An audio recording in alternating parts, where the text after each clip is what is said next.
Probably wondering what we're doing back here again. We're going to do a lesson on finger picking today. And when we say finger picking, 9 times out of 10, we're talking about what's called the Travis picking method. And the Travis picking method is essentially playing like a sort of an alternating bass line over the top of your chords. Now, what I'm going to do is I'm going to explain how this is done, and then I'm going to go through a series of basically examples. And I'm going to do those one at a time, and there's going to be a lot of cuts and paste here. But I'm going to start by explaining that essentially finger picking is basically a different way to approach, plucking your guitar rather than playing over the chord and strumming a G chord like we normally do. You're actually using your thumb and your fingers to play out a nice little melody, or just let the chords like an accompaniment to your voice if you wanted to do so. Now, what I recommend for finger picking is you want to have like this little V shape in your fingers. Now, let's talk about what the roles of all of our fingers are. Essentially, now, rules will always be broken. We're never going to follow them directly and exactly every time, especially during music. But usually your thumb controls the first 3 strings on your guitar. Not the first 3 strings, the last 3 strings. The 6th, the 5th, and the 4th, okay? Or the E, the A, and the D strings. Thumb is taking care of that range. It's kind of like a zone offense or something in basketball. That's your zone. You stay in that range, right? Your fingers tend to be, first finger takes care of the G string, second finger assigned to the B string, and third finger assigned to the E string. Those are kind of their assignments. So when you're doing finger picking, you might be doing things like, I'm going to play a G chord up here so we can see. Your thumb is alternating on those notes.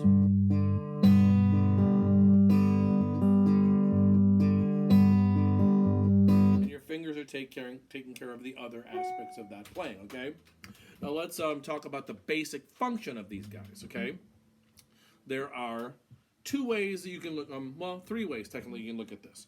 Your thumb tends to alternate on the beat of the music, okay? 1, 2, 3, 4, 1, 2, 3, 4.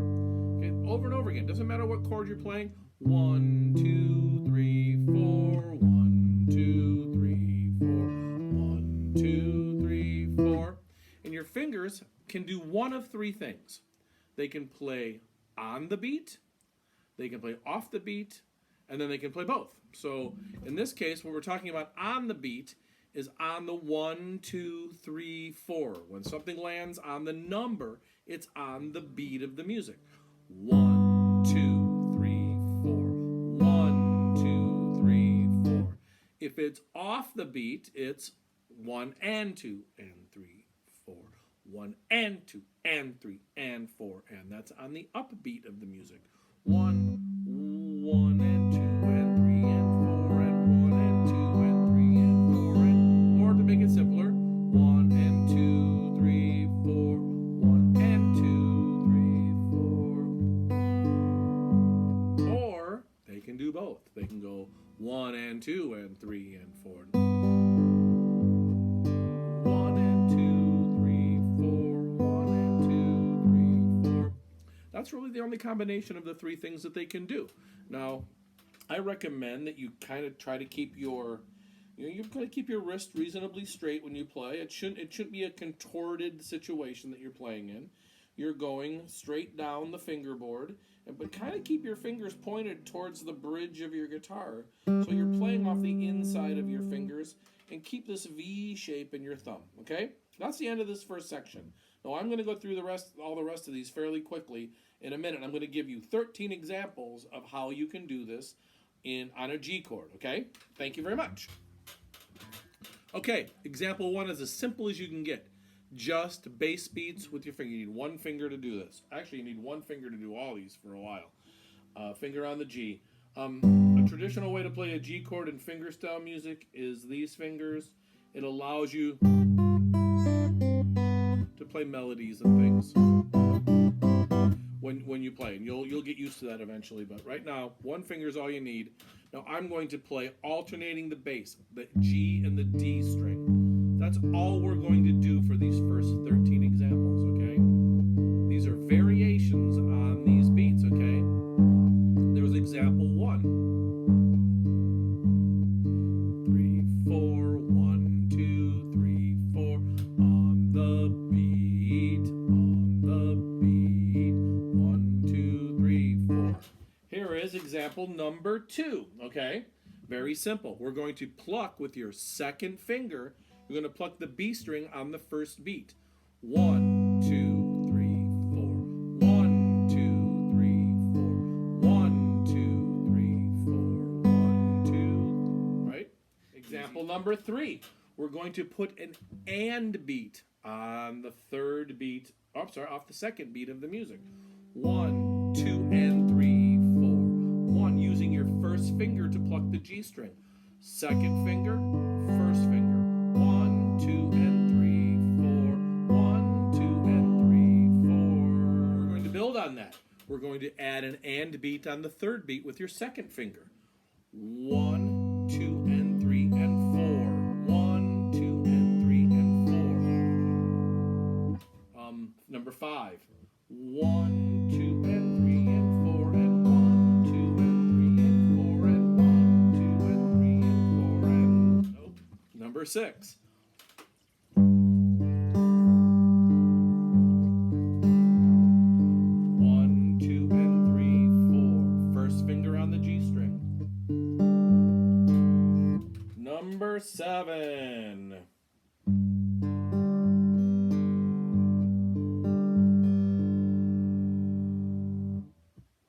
And now, number 8.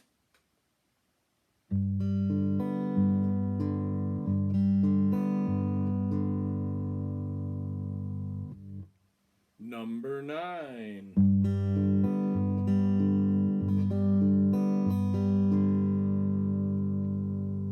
Now, number 10 gets a little more complicated. It's going to involve us placing our a beat. The first beat is played with just your thumb, and then the second beat has a B plucked on the second beat. So 2, 3, and 4. Number 11 is a variation of that beat. It's going to just add some plucking on the final beat of the music.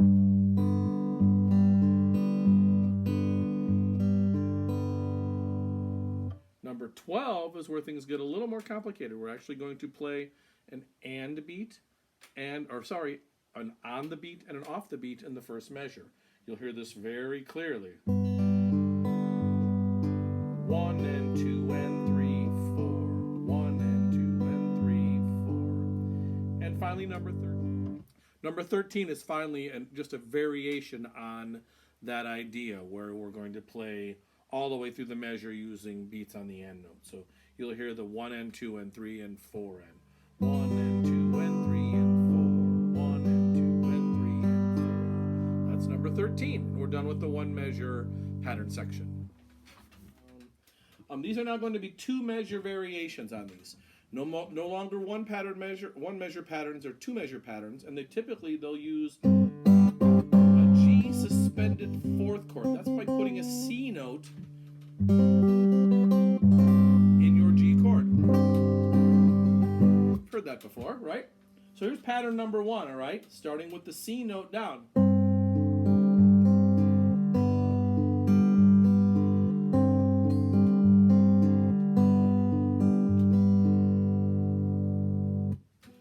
Okay, this is pattern number 2 of the 2 measure variations, and we're going to use our third finger this time on the high G string, okay? High E string playing a G note. Okay, now listen to this. Here it goes.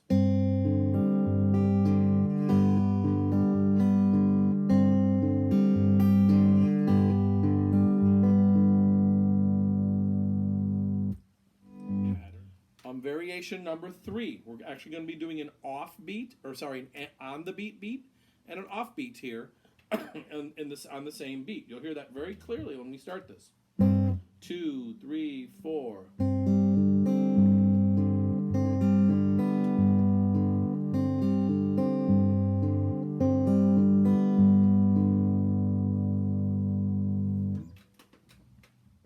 All right. These should be getting more and more complicated as we go. Now we're going to be using and beat, off beat, the G string. I mean, you'll hear these as you go along. This is number 4 of the 2-measure examples. No, it's not.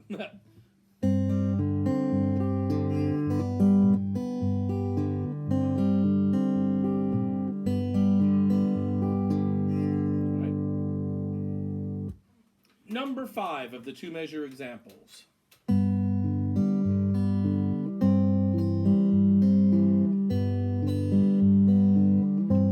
Actually using your second finger to change D to E, which makes this actually a C major chord with a G bass.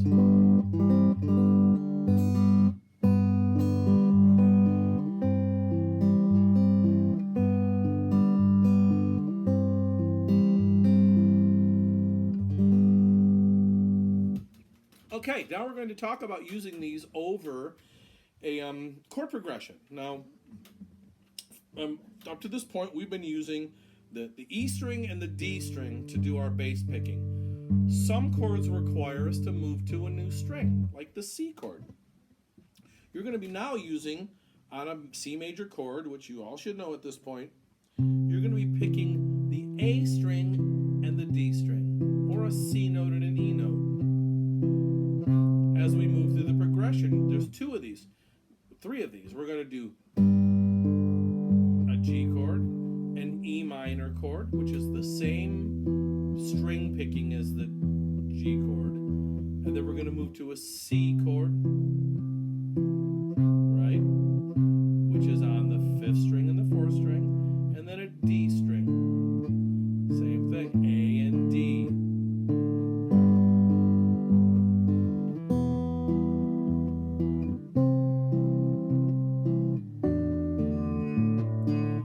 Fingerpicking example that I've given you is based on the freight train that's eventually going to be coming on here. I'll probably put it on this lesson if time permits, where you're going to be picking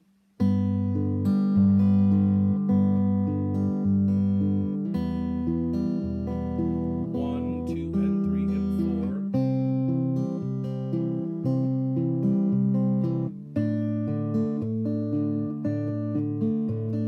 4. G chord.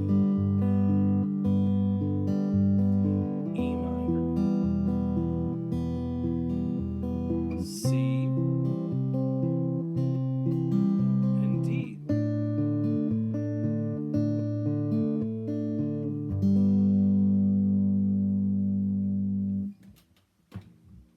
Hey y'all, back just to wrap up really quickly. You can use these finger picking techniques. Now we just kind of did examples of how to finger pick. I didn't apply it to any songs technically, but there are dozens and dozens and hundreds and thousands of songs that use these skills. Landslide.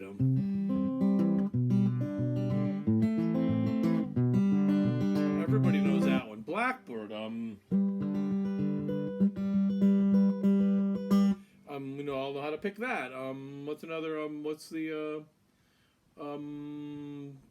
Dust in the Wind.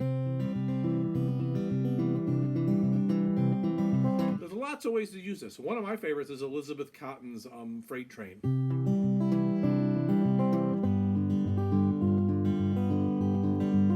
That starts to combine melody along with finger picking in the underlying harmony, which is a really great way to approach the guitar. There are a million great fingerstyle guitarists out there. I would encourage you strongly to check out people like Pat Donahue or Harvey Reid. Chet Atkins obviously was a super. Tommy Emmanuel, good grief, what a player! Just really, it's a whole avenue of playing that we. Pete Huttlinger, that's another guy to check out. So, you know, have fun with it. You're learning a little bit about how to do it now. We have to learn things to apply it to in the future. So, guys, have a great day. Good to see you again. Bye.